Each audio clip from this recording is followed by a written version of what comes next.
आज की क्लास में हमारा टॉपिक है personal pronoun. Kinds of pronoun, introduction to pronoun हम पिछली क्लास में करा चुके हैं और आज की क्लास में हम पर्सनल प्रोनाउन को डिस्कस करेंगे, क्योंकि सभी परीक्षाओं में पर्सनल प्रोनाउन से रिलेटेड प्रॉब्लम्स देखी जाती हैं।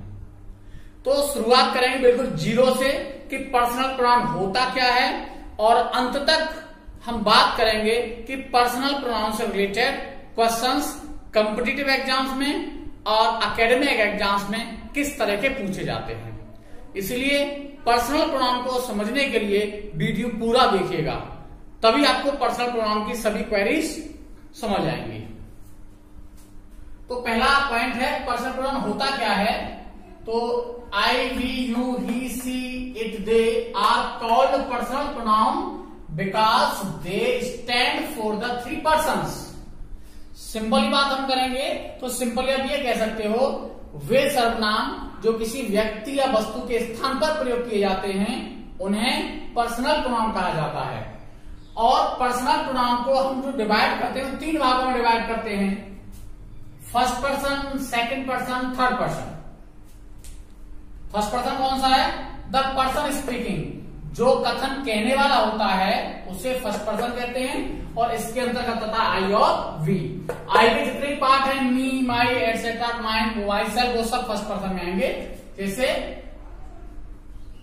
ही इज माई स्टूडेंट, माई कौन सा पर्सन है? फर्स्ट पर्सन है। आई नो हर, आपसे पूछा जाए आई कौन सा पर्सन है तो आई फर्स्ट पर्सन है। डायरेक्ट में भी बहुत इंपॉर्टेंट है, ये बिल्कुल बेसिक से स्टार्ट कर रहे हैं और लास्ट में हम उनकी बात करेंगे जो बिल्कुल एडवांस और कॉम्पिटिटिव रूल्स हैं, कॉमन से रिलेटेड जो रूल्स हैं। सेकंड पॉइंट है second person, the person speaking to, जिससे कथन कहा जाता है, जो हमारे कथन को सुनने वाला होता है हम उसे सेकंड पर्सन कहते हैं, और इसके अंतर्गत आता है यू। इसे you are intelligent, you are intelligent, तो यू आपका सेकंड पर्सन है। Third person, the person speaking of, जिसके बारे में हम बात कर रहे होते हैं वो थर्ड पर्सन है, और इसके अंतर्गत आते हैं ही, सी, इट, दे। अब इनका यूज कैसे होता है? कई बार इनके यूज में हमें दिक्कतें आती हैं, तो आपको लास्ट मैंने जब क्लास पढ़ाई थी उस पर आपको एक टेबल दिया था प्रोनाउन का, और उस प्रोनाउन के टेबल से इजीली समझ आ जाएगा, फिर भी आपको एक बार और मैं समझा दे रहा हूं। यानी बात करेंगे पुल्लिंग सिंगुलर मैस्कुलाइन जेंडर के लिए आता है ही। जैसे आपको एग्जांपल दिया है, बॉय है, फादर है, उसके लिए ही आएगा।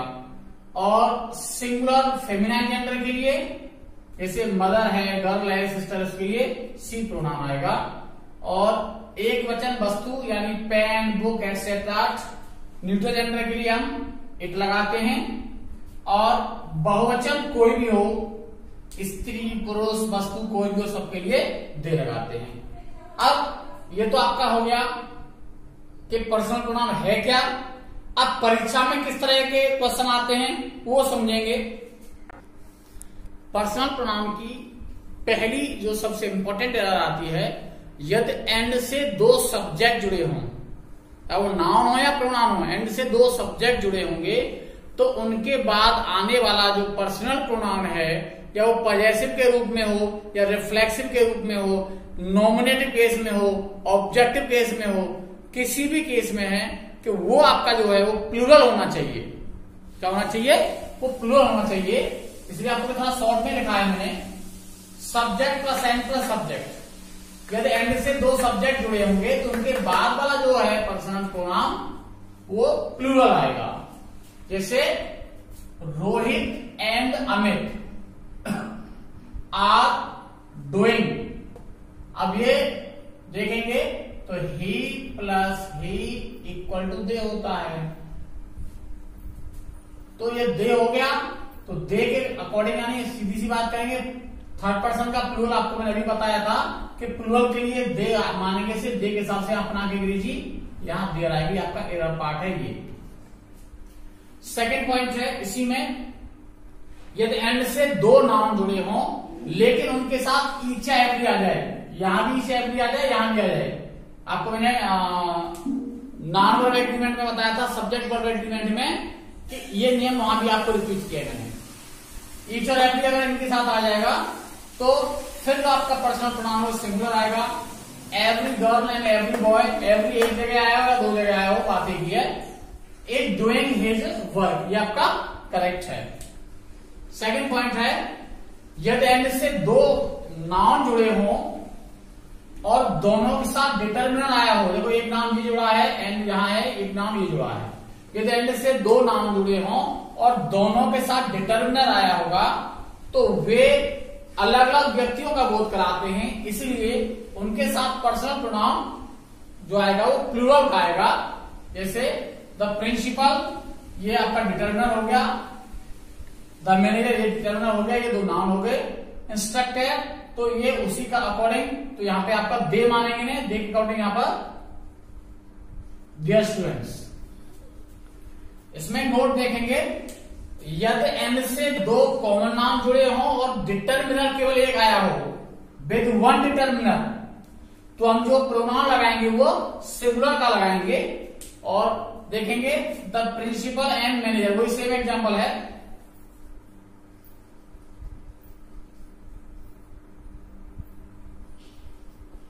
द प्रिंसिपल एंड मैनेजर, अब देखिए केवल यहां से द हटा दिया है, तो अब प्रिंसिपल और मैनेजर एक ही व्यक्ति है।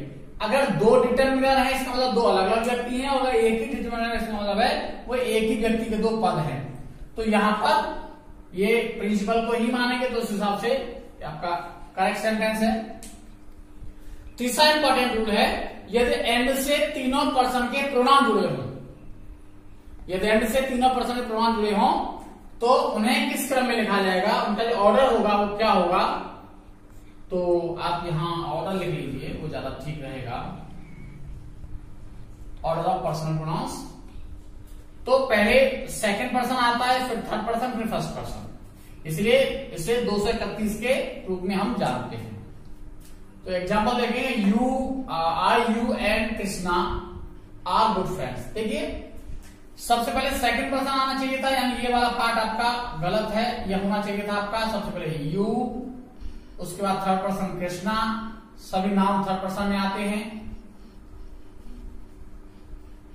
Krishna and I. यह गुड सेंस की बात कर रहे हैं। यदि बैड सेंस बताया जाएगा, फॉर बैड थिंग्स या बैड सेंस, यदि आप अपनी गलती स्वीकार करते हैं, दोष स्वीकार करते हैं, तो ये जो आपका ऑर्डर है वो चेंज हो जाता है, फिर से क्रम में लिखा जाता है। पहले फर्स्ट पर्सन आएगा, फिर सेकंड पर्सन आएगा, फिर थर्ड पर्सन आएगा। जैसे आई यू एंड ही आर गलती, मैं तुम और वह दोषी हैं। तो हम यहाँ दोष या गलती स्वीकार करेंगे तो उसके लिए हमें जो है आपका 123 के क्रम में लिखा जाता है, आपका सेंटेंस करेक्ट है। फोर्थ पॉइंट है everybody everyone, nobody no one, somebody someone, anybody anyone. किसी वाक्य के सब्जेक्ट हों तो उनके लिए पर्सनल प्रोनाउन आता है, वह सिंगुलर पर्सनल प्रोनाउन आता है, यानी ही सी इट आता है अकॉर्डिंग टू मीनिंग। जैसे एवरीवन शुड रेस्पेक्ट, यानी एवरीवन के लिए जो आना चाहिए एवरीवन को हम क्या मानेंगे, ही या सी मानेंगे। अगर यहाँ एवरीथिंग होता तो सी मानते, तो उसके अकॉर्डिंग टू मीनिंग आपको मैंने कहा है। तो एवरीवन के हिसाब से इसे हम ही या सी मानेंगे, तो इसलिए अपना के लिए यहाँ पर वन से नहीं आएगी, यहाँ पर हिज या हर आएगी। इसमें एक नोट है कि सामान्य वाक्यों में हम ही या सी मानते हैं, लेकिन क्वेश्चन टैग में everybody everyone, nobody no one, somebody someone के लिए क्वेश्चन टैग में जो पर्सनल प्रोनाउन आता है वो दे मानते हैं। आपको मैंने क्वेश्चन टैग में पढ़ाया है। तो यहाँ एवरीवन के लिए प्रोनाउन क्या आएगा, क्वेश्चन टैग में दे आएगा। जब दे आएगा तो फिर यहाँ पे आएगा डोंट दे। फिफ्थ पॉइंट है, यदि वन किसी वाक्य का करता है, ध्यान रखेंगे एवरीवन करता है तो ही या सी मानेंगे, लेकिन वन करता है तो वहां से हम वंस आएगा उसके लिए पर्सनल प्रोनाउन। ये यहां पे ऐसे one's should not boast of his knowledge नहीं आएगा, वंस नॉलेज आएगा। बहुत पॉपुलर एग्जांपल है। 6 पॉइंट है, one of, either of, neither of, each of, every one of के बाद जो पर्सनल प्रोनाउन लगाते हैं हम वो सिंगुलर लगाते हैं, आपको पता है ही सी इट लगाते हैं। According to meaning none of them earns his livelihood, ये आपका करेक्ट सेंटेंस है। 7 पॉइंट है आपका, दे और देम को रिलेटिव प्रोनाउन के एंटीसीडेंट के रूप में प्रयोग नहीं करते हैं with relative adjective, sorry really sorry, relative pronoun with relative pronoun they और देम में से कोई भी हो, ये रिप्लेस कर दिया जाता है दोज के द्वारा। बहुत पॉपुलर एग्जांपल है, God helps them who help themselves, आपने पढ़ा हुआ है। तो यहां पर देम नहीं आएगा क्योंकि हु, विच, दैट से पहले दे और देम का प्रयोग नहीं करते, वहां पर हमें दोज लगाएंगे। आपका ये पार्ट यहाँ पे इनकरेक्ट था। नेक्स्ट पॉइंट है, जैसा आपको मैंने अभी बताया था कि आई और वी के साथ सेकंड पर्सन जुड़ जाए, थर्ड पर्सन जुड़ जाए। मैंने ये सब लिख दिए ताकि आपको कंफ्यूजन ना हो। हम इसको शॉर्ट में लिख सकते थे, यदि तीनों पर्सन एंड से जुड़े हों तो।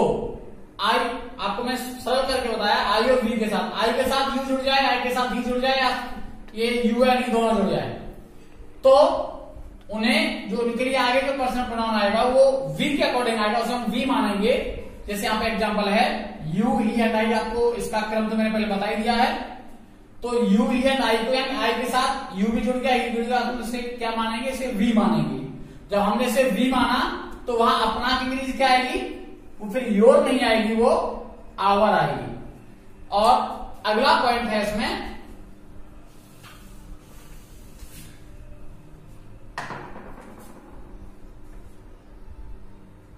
सेकंड पर्सन और थर्ड पर्सन एंड से जुड़ जाएंगे तो उसे क्या मानेंगे, तो हम उसे सेकंड ऐसा करेंगे, आपको सेकंड पर्सन प्लूरल नंबर, ये लिखें आप, सेकंड पर्सन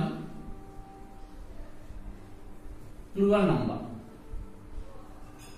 यानी उसे सेकंड पर्सन मानेंगे, प्लूरल मानेंगे। यहां पे हमने इसको प्लूरल माना था, फर्स्ट पर्सन का सिंगुलर आई है और फर्स्ट पर्सन का प्लूरल वी है, तो यहां पे हमने प्लूरल माना था। अब यहां थोड़ा कंफ्यूजन हो सकती है, यू को सिंगुलर प्लूरल में आप देखेंगे तो यू की टेबल आप थोड़ा देखें, यू,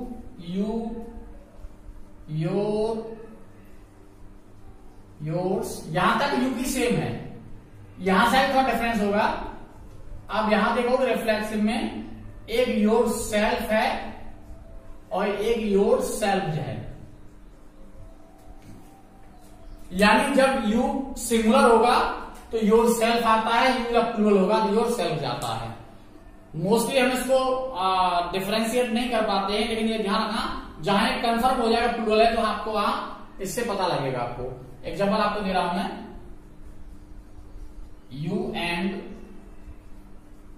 मोहित आर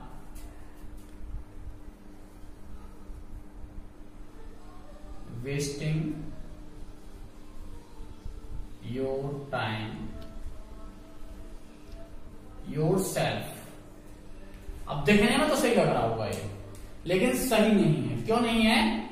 अब हमें सेकंड पर्सन थर्ड पर्सन जुड़ गए तो हमें यू प्लूरल चाहिए, और प्लूरल के हिसाब से फिर रिफ्लेक्सिव क्या आना चाहिए, योर सेल्फ से आना चाहिए, योर सेल्फ।